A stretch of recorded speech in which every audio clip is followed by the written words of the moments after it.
모든 것을 준비해 주신 하나님, 주님은 이스라엘 백성들을 젖과 꿀이 흐르는 비옥한 땅으로 인도하심으로 그들로 열매를 맺을 수 있는 모든 조건들을 준비해 주셨습니다.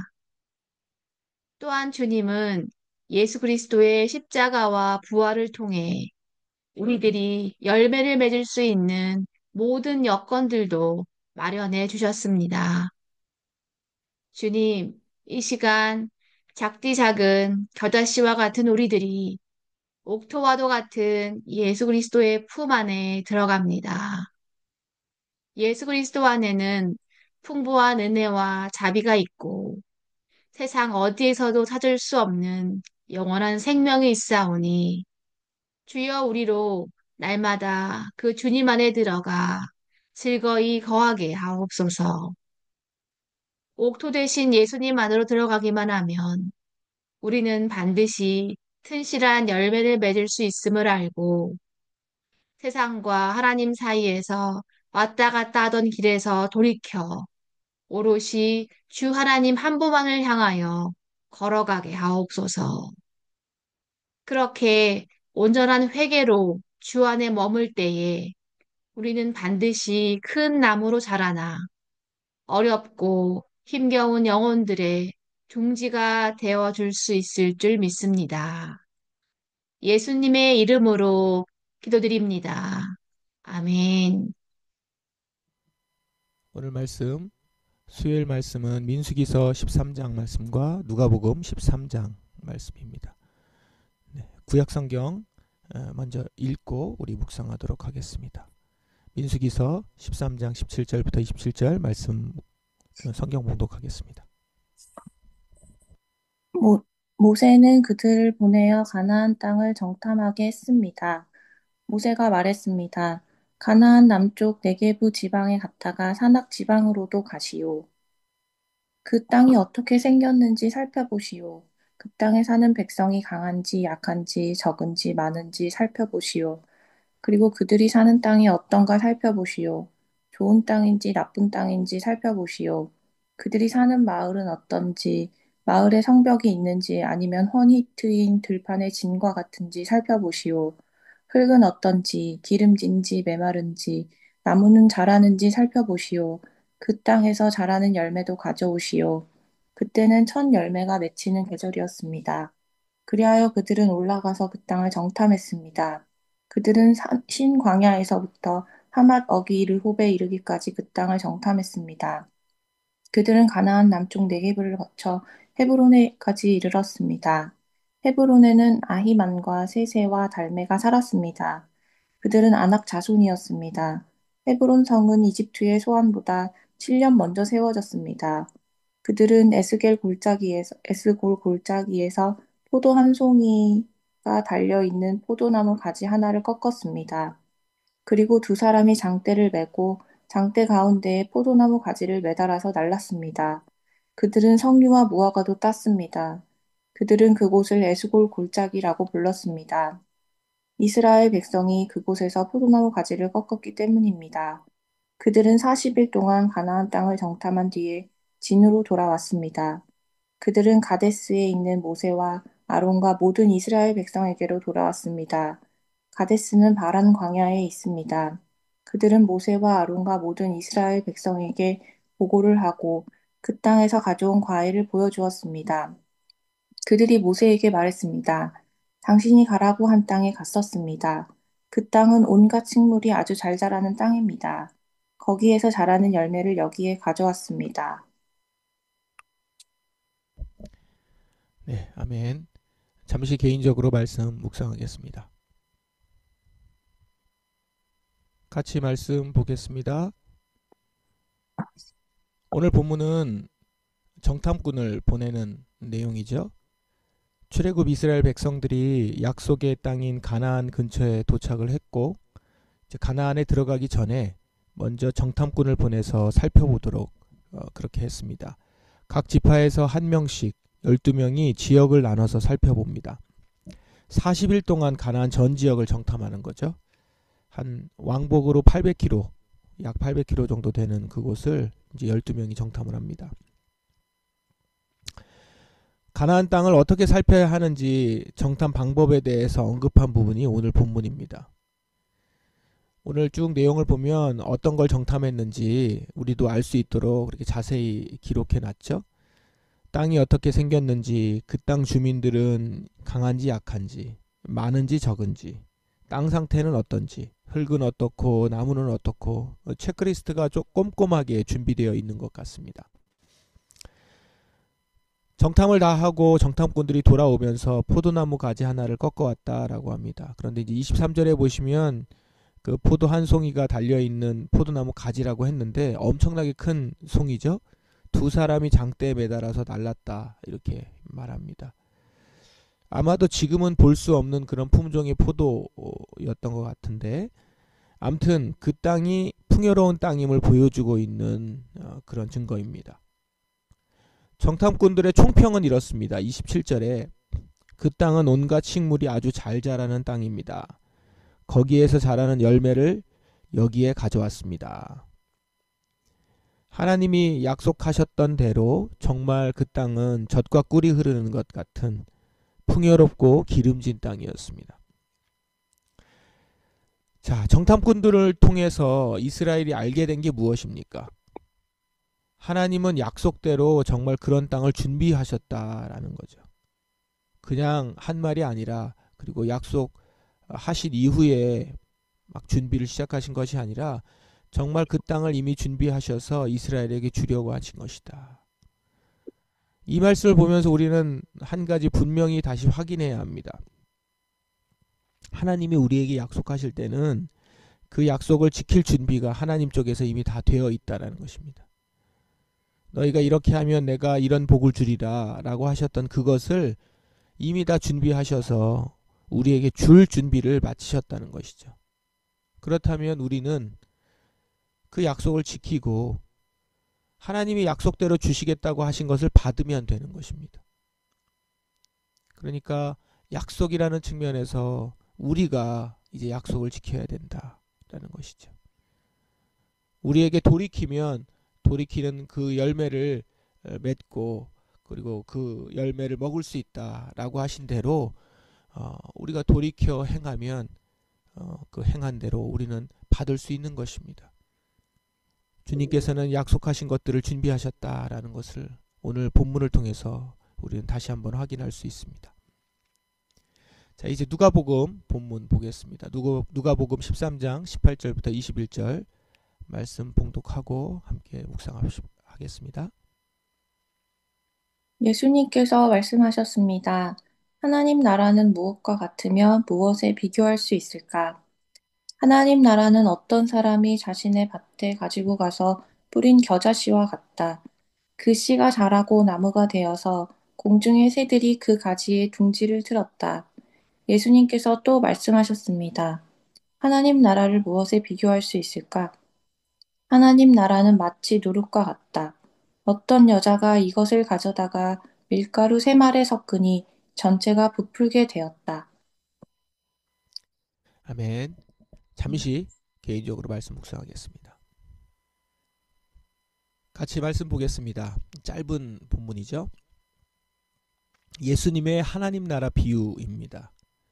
하나님 나라는 어떤 나라인지 비유를 드시는데 두 가지를 오늘 본문에서 볼 수 있습니다. 하나님 나라는 무엇과 같으며 무엇에 비교할 수 있을까? 이렇게 말씀하시면서 첫 번째, 어떤 사람이 자신의 밭에 가지고 가서 뿌린 겨자씨와 같다라고 먼저 말씀하시죠. 그 씨가 어떤 거냐면 그 씨가 자라고 나무가 되어서 공중의 새들이 그 가지에 둥지를 틀 정도로 크게 된다. 두 번째 비유는 하나님 나라는 마치 누룩과 같다. 밀가루에 넣으니 부풀게 되더라 하는 것입니다. 두 비유가 공히 보여주는 것이 무엇입니까? 커지고 부풀게 되고, 처음에 보이는 것은 보잘것없어 보이지만 그 안에 우리가 생각하는 것보다 훨씬 큰 실체가 담겨 있다라는 것입니다. 하나님 나라는 자라고 커진다. 지금은 너무 작게 보이고 보잘것없어 보일지 모르지만 이후에는 큰 나무가 되고 크게 부풀어 오르는 것처럼 크게 된다라는 것입니다. 그러므로 우리는 지금 보이고 느껴지는 하나님 나라를 보고 지금 보여지는 것이 너무 작게 보인다고 하여서 그걸로 판단하면 안 된다는 것이죠. 하나님 나라는 점점 자라고 커집니다. 그 하나님 나라는 생명력이 있습니다. 그래서 우리는 그 하나님 나라의 생명력을 믿고 그 나라를 약속하신 하나님의 역사를 믿어야 합니다. 먼저 내가 받아들이면 그것이 내 안에서 크게 자라날 수 있다라는 것이죠.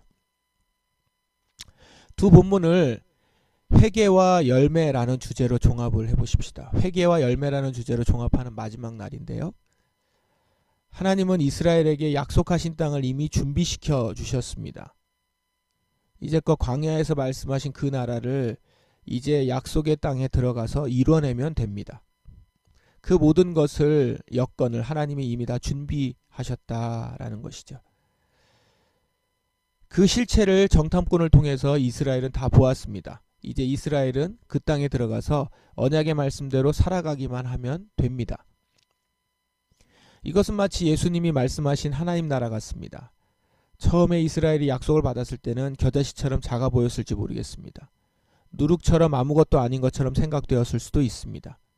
그런데 이제 약속의 땅 앞에까지 걸어와 보니 그 땅은 자신들이 생각했던 것보다 더 크고 아름다운 땅입니다. 이제 이 땅에서 세우게 될 약속의 나라는 또 얼마나 크고 풍성하고 아름다울지, 그것을 기대하며 이스라엘은 살아가면 될 것입니다. 그런데 안타깝게도 이스라엘은 그 땅에 들어가기를 거부했죠. 우리가 오늘 본문에는 나와 있지 않는데 오늘 민수기 본문 바로 뒤에 보면 그 땅에 들어가기를 이제 거부하는 내용이 나옵니다. 왜냐하면 그 땅 거주자들이 무섭다는 이유로 그 땅에 들어가기를 거절하는 거예요. 그래서 결국 1세대는 가나안 땅에 못 들어가잖아요. 광야에 머물다가 다 죽었습니다. 젖과 꿀이 흐르는 비옥한 땅을 누려보지 못했습니다. 그들이 약속을 믿고 자신의 모습을 온전히 돌이켜서 그 땅에 들어갔다면 그들은 그곳에서 열매를 맺는 삶을 살 수 있었을 것입니다. 이미 모든 것을 주셨으니 우리는 그 땅에 들어가서 회개에 합당한 삶을 살면 열매가 맺게 되는 것이죠. 그런데 그 땅에 들어가지 않습니다. 믿음으로 걸음을 걷지 않았어요. 행동하지 않았습니다. 그러니 아무것도 얻지 못한 삶이 된 것입니다. 오늘 우리 이 말씀을 기억하십시다. 주님은 우리에게 모든 것을 준비해 주셨습니다. 약속대로 약속의 선물을 이미 준비하시고 약속을 지킬 것을 요구하신 것입니다. 그러니 이제 우리는 그 약속을 믿고 내가 기존에 살던 삶에서 돌이켜서 약속의 땅으로 들어가면 됩니다. 그리고 그곳에서 약속된 삶을 살면 약속대로 준비된 모든 것을 받아 누릴 수 있는 겁니다. 이제 그래서 내가 회개의 행동을 해야 된다라는 것이죠. 믿음의 행실을 갖춰야 할 차례다라는 것을 기억해야 합니다.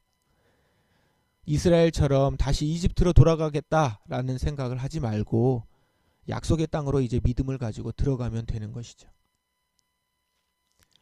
여러분, 우리에게 이집트는 무엇일까요? 이스라엘이 생각했던 이집트와 비슷합니다. 돈이면 무엇이든지 다 할 수 있고, 그렇기 때문에 내 능력껏 벌어서 내가 원하는 것, 모든 것을 다 누리고 사는 세상. 그것을 성공이라고 여기고 그 성공을 위해서 내 모든 에너지를 쏟는 삶이겠죠. 다른 일을 생각할 필요 없이 각자가 능력껏 개인적으로 다 사는 것, 그런 세상 말입니다. 권력으로 약자들을 다 좌지우지할 수 있는 세상, 권력이 곧 정의인 세상. 그래서 그 권력을 이용해서 다른 이들의 노동을 착취하고 남용하고 영화를 누릴 수 있는 세상. 대부분의 모든 사람들은 그곳에서 착취를 당하고 어려움을 당하고 있지만 그 권력을 이용하는 사람들을 바라보면서 자신도 그 탐욕 가운데서 그것을 누리고 싶다라는 것들을 품고 그곳으로 들어가려고 하는 것이죠. 그런 세상입니다. 그곳으로 다시 돌아가야겠다라는 것이죠. 하나님의 약속의 땅을 저버리고 이제 우리는 이런 이집트에서 나와서 이집트에서 살던 삶에서 나와서 이제 하나님이 약속하신 땅에서 하나님이 말씀하신 나라를 만들어서 살아가는 것이죠. 모두가 함께 행복하게 살아가는 삶. 이스라엘 백성들에게 다 같이 땅을 주고 그곳에서 각자의 집에서 포도나무와 감람나무를 심고 살아가는 그런 세상. 그런 세상을 살아가도록 약속된 그 땅에 들어가야 하는 것입니다. 공동체가 함께 어우러져서 살아가는 세상, 약자를 돌보고 섬기고 함께 인격 대 인격으로 서로를 대하고 공정하게 나누며 사는 세상이죠.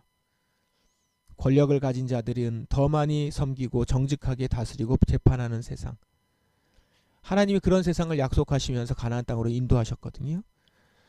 우리는 이제 약속의 땅에 들어가서 그런 세상을 말씀대로 만들어가면 되는 것입니다. 그런 세상을 살아가면 약속된 젖과 꿀이 흐르는 열매를 먹으면서 행복하게 살 수 있다는 것이죠.